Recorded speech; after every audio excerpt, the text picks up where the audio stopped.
Ya, sejak dibentuknya Komisi Percepatan Reformasi, kami sudah melakukan pertemuan dengan berbagai pemangku kepentingan, lembaga-lembaga negara maupun ormas-ormas, LSM-LSM. Kami juga mengadakan pertemuan internal kepolisian untuk mendengar aspirasi dan juga kami ke daerah-daerah.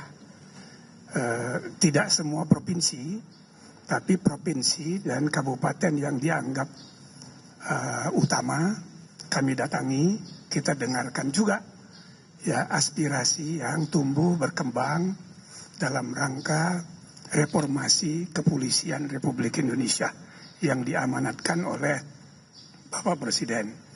Dan sebagaimana pada pertemuan pertama setelah pelantikan, Bapak Presiden sudah menyampaikan arahan tidak menentukan berapa lama waktu untuk bekerjanya KPRP, tapi kami memasang target 3 bulan. Maka selama 3 bulan, alhamdulillah kami sudah menyelesaikan, ya, walaupun baru dapat waktu karena kesibukan Bapak Presiden, dan juga kami manfaatkan untuk memfinalisasi yang belum tuntas. Sehingga sekarang yang kami laporkan tadi sebanyak 10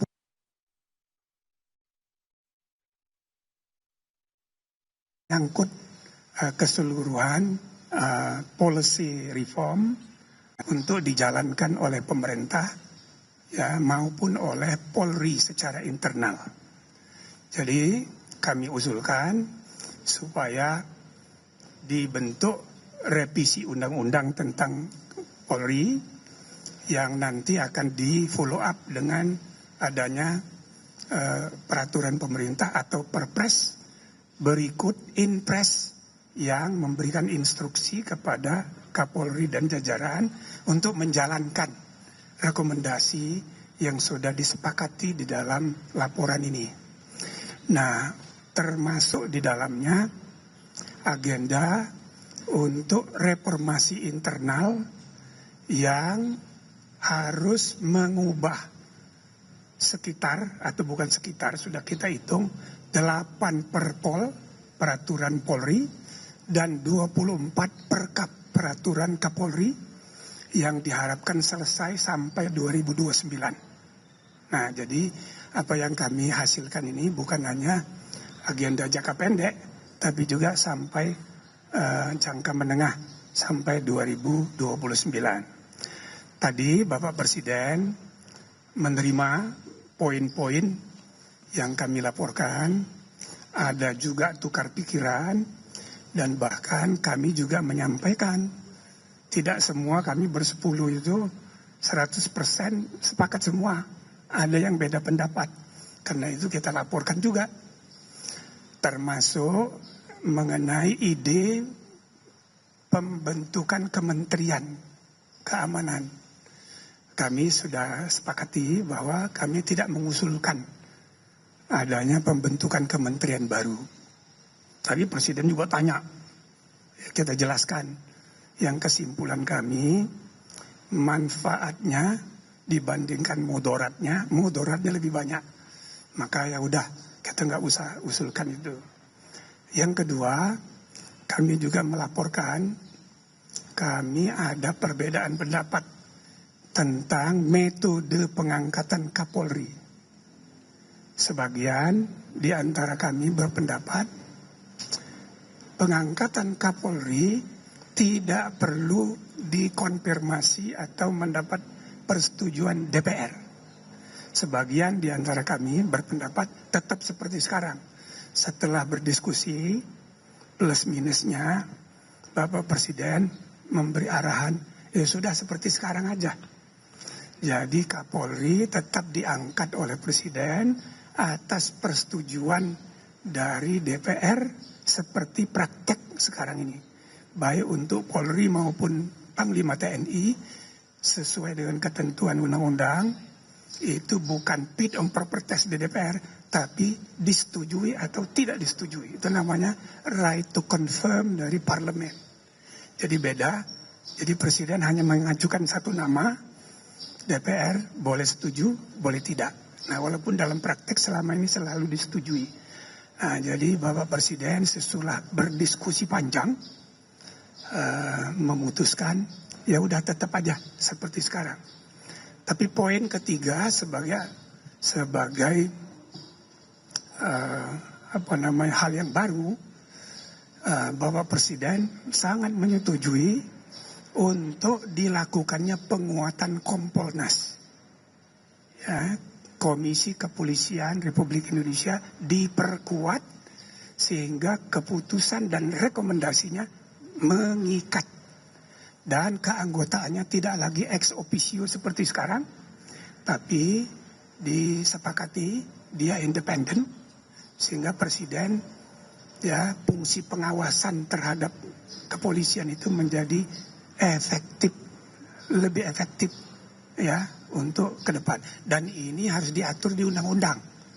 Nah, tadi sudah diputuskan bahwa di undang-undang itu nanti diserahkan pada proses penyiapannya, dan bahkan sekarang sudah ada rancangan undang-undang yang siap dibahas di DPR. Nah, di situ aja kita masukkan poin-poin baru hasil reformasi Komisi Reformasi ini. Nah, poin yang terakhir adalah mengenai pengaturan, pembatasan mengenai jabatan yang dapat diduduki oleh Polri di luar struktur kepolisian.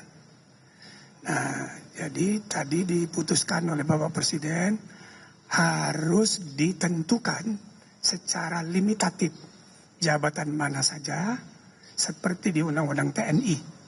Jadi tidak seperti sekarang, tidak ada batasan.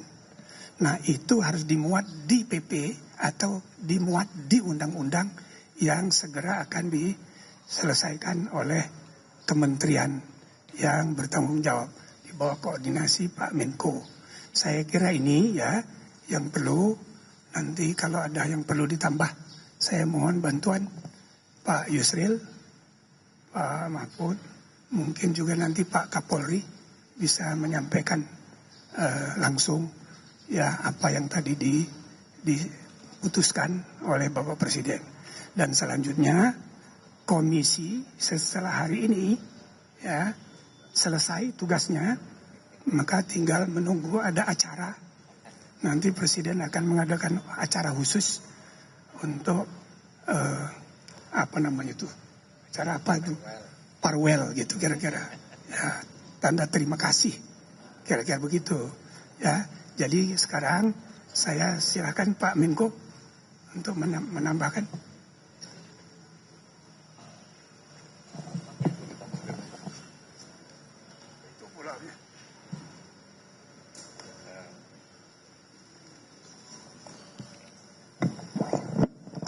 Baik, terima kasih Pak Ketua, Pak Jimli. Kami sebenarnya telah menyerahkan ada 7 jilid buku kepada Pak Presiden, mungkin sekitar 3.000 halaman ya.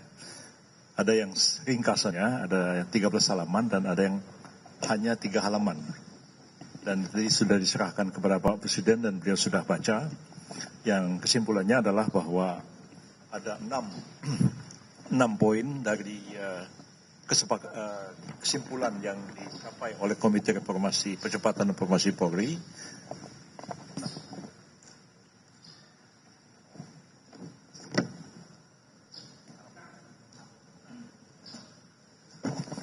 Jadi ada 6. Apakah perlu dibacakan atau bagaimana supaya wartawan bisa memahami?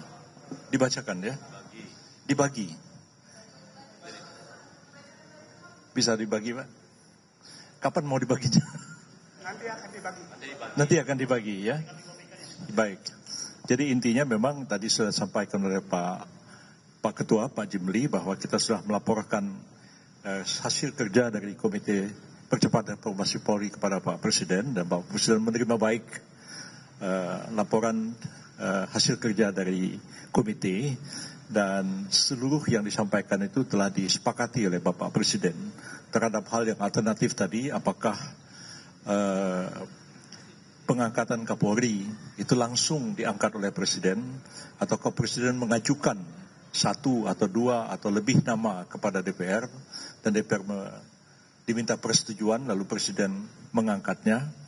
Ada dua pendapat dan Pak Presiden sudah memilih bahwa beliau tetap akan mengikuti apa yang berlaku sekarang, yaitu beliau akan mengajukan calon Kapolri itu kepada DPR untuk mendapatkan persetujuan, baru kemudian beliau akan mengangkat calonnya diajukan itu sebagai Kapolri. Hal lain juga yang penting adalah bahwa mengenai kedudukan Polri tetap seperti sekarang, Polri langsung berada di bawah Presiden dan tidak dibentuk Kementerian Keamanan atau Kementerian Kepolisian atau meletakkan kepolisian di bawah kementerian yang ada sekarang. Tapi Polri tetap langsung berada di bawah Presiden. Yang ketiga, yang poin penting adalah keberadaan Kompolnas yang kewenangannya diperluas, ya. Dan keputusan-keputusan Kompolnas itu mengikat sehingga harus dilaksanakan oleh Kapolri. Dan mengenai Kompolnas ini karena diperluas, kewenangannya juga dipertegas, maka implikasinya adalah perubahan terhadap Undang-Undang Polri.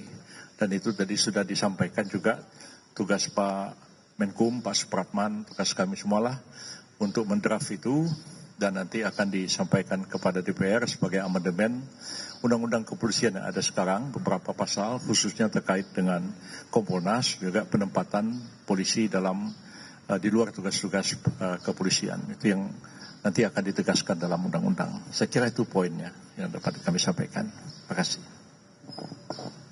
Tambah Pak Mahfud. Saudara, saya sedikit saja. Pertemuan tadi berjalan sangat baik.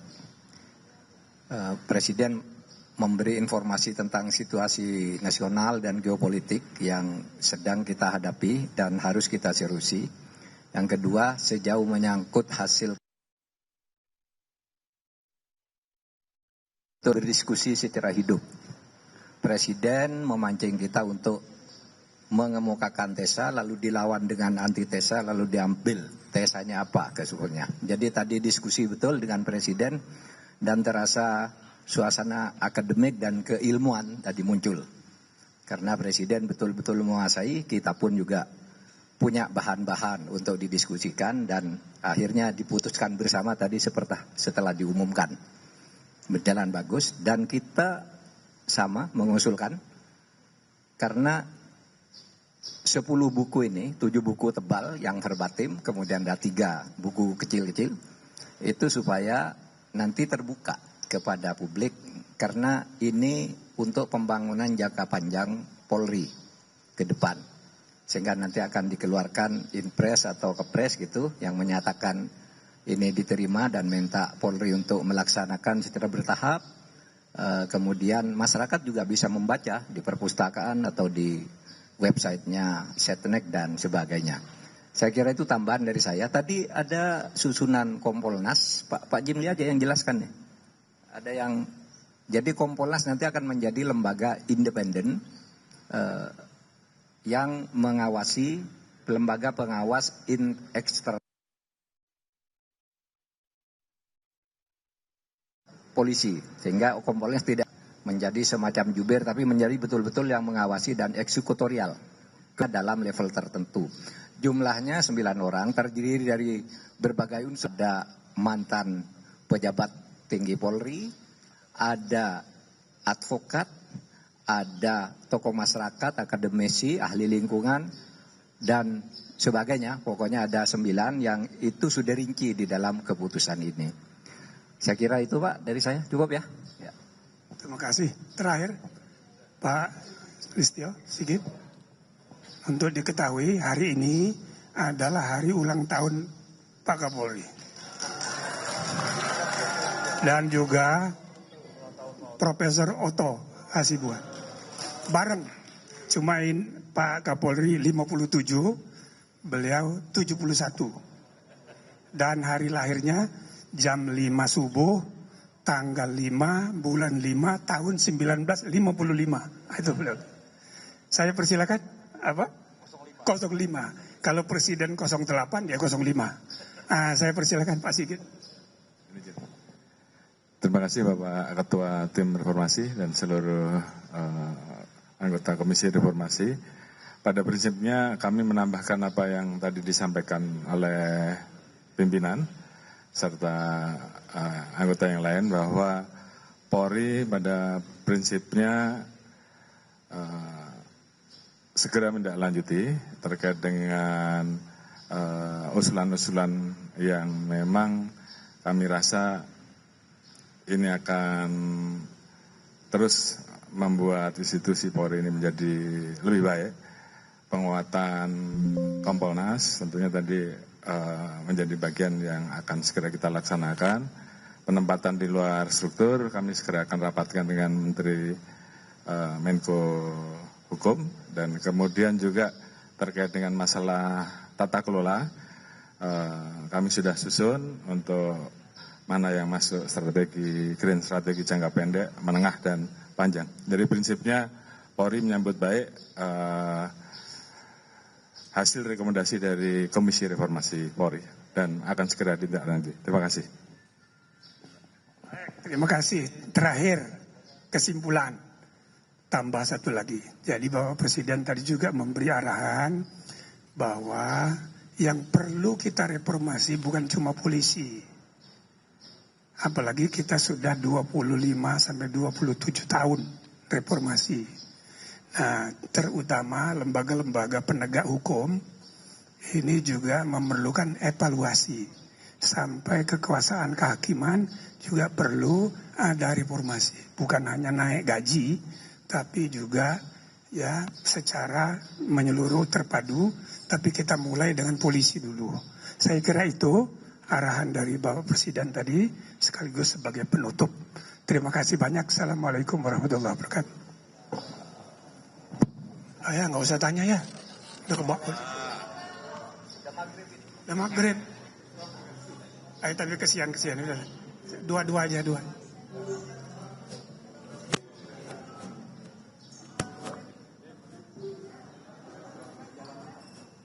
Sekarang sudah tahap pembahasan di DPR tapi ditunda dan nanti Pak Menteri Hukum akan segera memasukkan hal-hal baru. Banyak sekali.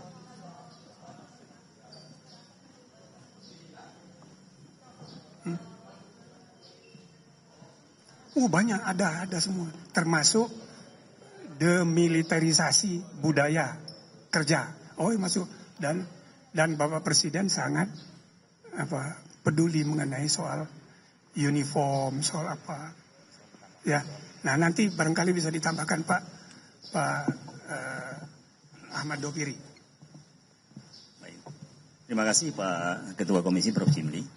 Terkait apa yang ditanyakan oleh rekan-rekan dari media tadi, jadi substansi 6 hal itu, pertama berkaitan